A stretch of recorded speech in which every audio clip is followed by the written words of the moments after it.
Adrian Wojnarowski is reporting that Magic forward Franz Wagner has agreed to a 5-year, $224 million extension that could be worth as much as $269 million. The 21-year-old averaging 19-5 last season. Now, Franz Wagner was taken one pick after Jonathan Kuminga in the 2021 draft, number 8 to the Orlando Magic, and he's been very productive. He's been a hit for the Magic, and in a situation where he's had much more opportunity than Kuminga to kind of spread his wings and grow, be a lead ball handler. Not sure I love that for them moving forward. He's a very nice player, and I know some of you are going to say, well, that's the market, right? A lot of this is based on potential in these new extensions. Guys are going to make $200+ million. But I think when we all saw that go across the ticker or across your timeline, it was like, well, is Kuminga going to be a $200 million player on this extension, right? And Franz, listen, again, I like him. I have no problem with him. But if I were to venture to guess how this plays out in the next 3 or 4 years, people will look back and say, oh, Orlando never became true contenders. And I think they're going to have to circle that contract and say, well, Franz, because of that contract, has to be their number 2 option. And I think he's better suited as a third guy. I don't like point forward Franz, very limited as far as only going right, yet he still goes right every time and he's very effective at it. Again, I don't want to say that he's a scrub or anything. And in fact, I'm sure some of you in the comments will say, well, I'd rather have Franz than Jonathan Kuminga. He's a better fit for the Warriors, but that ship has sailed. And so has he set the market for a Kuminga extension?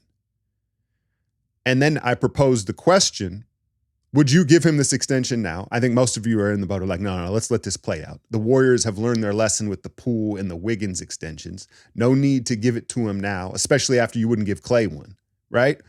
But then I would ask, what does this season have to look like for Kuminga in order for him to get a Franz Wagner type extension, right? And you say, well, it's tricky because is it solely based around winning? Is it solely based around statistics? Because he could have a huge statistical year and the Warriors could miss the playoffs, or we could get back in the Western Conference Finals, but Kuminga's numbers don't necessarily scream, $200 million. And so I think it's got to be a mixture of both, right? I think that the team success has to be there. They have to be winning. And I think the few numbers that I would look at is, can he shoot 35+% from the 3-point line? Not going to go 40. He's not a shooter like that. 35 to 38%, somewhere in that space. You'd love for him to be at 80% at the foul line because we know he gets there so well, right? And then rebounding, what do you say, 5+ a game? We know that's a weak spot for him. Rebounding, I could make the argument is not coachable. You can listen, if a guy's in a contract year or you in a single one-off, hey, I want you to go hit the glass, guys can do that. But to consistently rebound, it's very much in your nature. It's a habit that's created in your early playing days. He's not a natural rebounder, but 5+, and then, an efficient shooting percentage. I don't know what the numbers will be, right? We're still trying to figure out what this roster will be. Will Kuminga even be on this roster, right? I think we all know that there's a possibility he might not be. But if he is, I don't necessarily think he has to average, 26 and 6. I think he has to play efficiently and the Warriors win. And then, hey, if the market's 200, the market's 200. But that's why I had asked the question, because I guess the latest report on marketing is, hey, Kuminga may be part of the deal. If you do go get Laurie or Brandon Ingram or Jeremy Grant or, what are these coveted guys, could you even afford to keep Kuminga? I don't think you could if his extension is looking like that. But since free agency has kind of settled down and a lot of people have found their landing spots, rosters are beginning to kind of fill out here, I thought I would give you my top 5 best signings and top 5 worst signings. Let's start with the positive. And I'll stay in Orlando because they've got one on each side of things. KCP, Kentavious Caldwell-Pope, continues to be undervalued by his own team. 2-time champion now. Dynamic puzzle piece that fits in any modern system. Vet, will do all the little things, and Orlando goes and gets him. He's a perfect fit alongside Jalen Suggs. Defensively, their physicality, man. Orlando, on paper, could be the best defensive team in the league. I don't know about the depth in the front court, right? But they're going to be right there. And KCP, his dribble handoff game, corner specialist, it's going to work really well with Paolo. And what did he get? 3 for 68. And Denver, man, I mean, I don't know how you let that happen, but this is the cost in, again, the Warrior Cap era. So KCP is atop my list of best signings. Andre Drummond to the Sixers, back to the Sixers. You remember he had a cup of coffee with them a few years ago, and they get him 2 years for $10 million. And it kind of goes without saying, you know where I'm going here with this. It's Joel Embiid insurance, but more than insurance, it's because you know he's going to miss games. It's load management.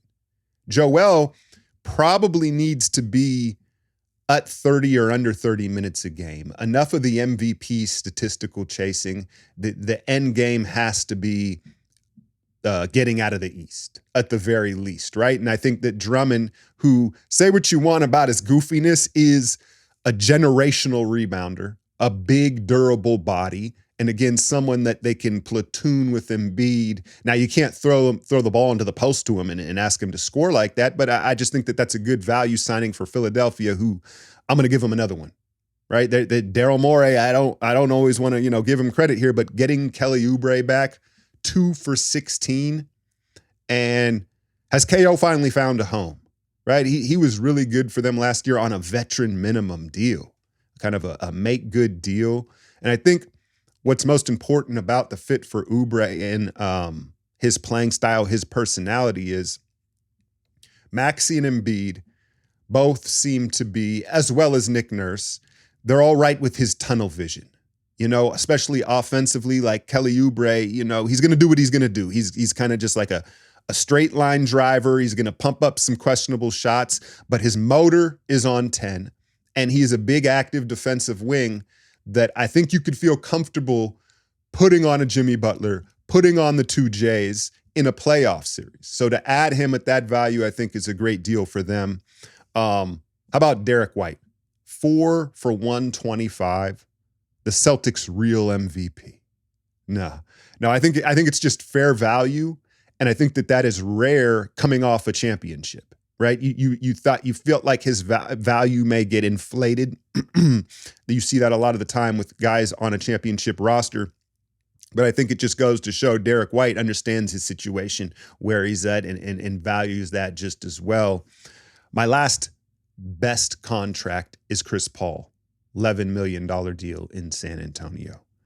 And I think we all understand what that means for Wemby, what that means for his efficiency, and Chris teaching him maybe some of the dark arts of the NBA, right? The nuanced little things. But more importantly, maybe than teaching Wemby, teaching the other young guys around them how to play with Wemby, how to best utilize him. And so I thought that was a super smart, slick decision, not just from Chris, but from the Spurs, in a 1-year deal. Moving on to my top 5 worst signings, let's start with who kind of started this video in Franz Wagner at 5 for 224. I kind of said my piece on it. It's not, again, it's value. It's not that these guys are scrubs, but that seems too much. And I know there's a handful of these 200+ million young guys where a lot of it is potential. I just don't know. I know Franz is very young. I don't know. I think he kind of is what he is. And that's not fair to him. But I don't like him as a second guy. I don't. So he leads my list. How about Isaiah Hartenstein?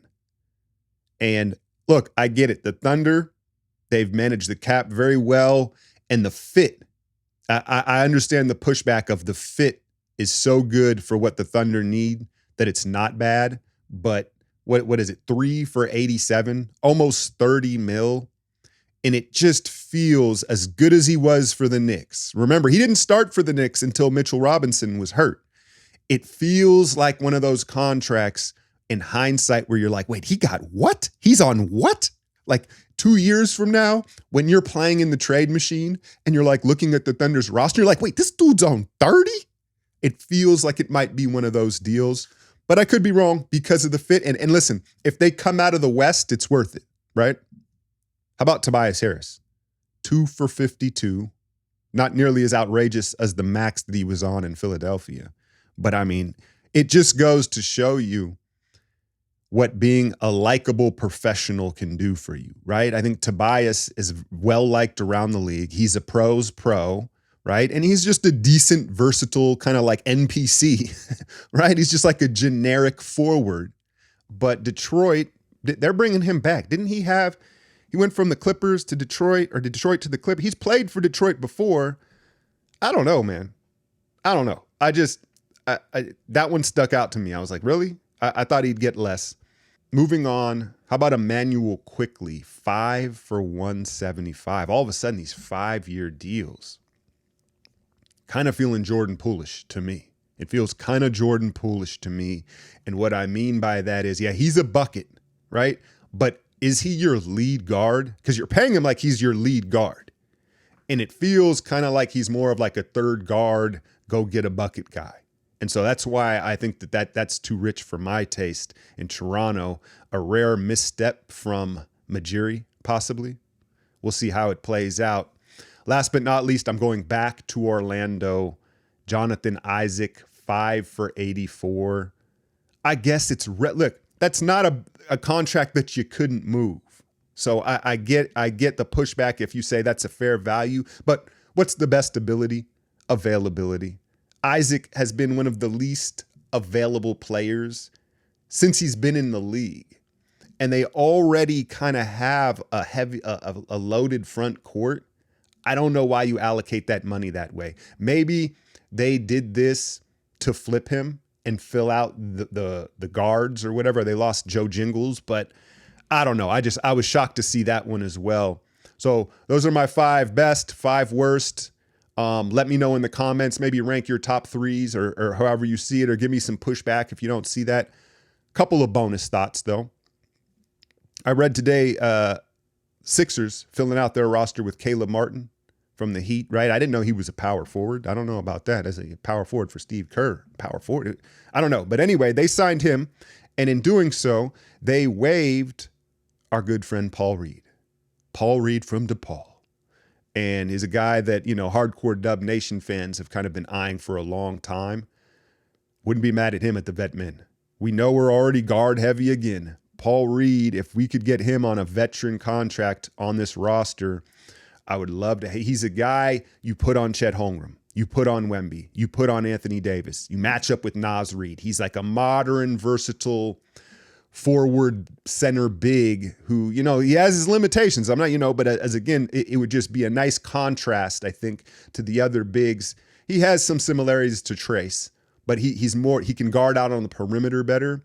And I think that would be a nice front court add in something that we don't necessarily have on the roster.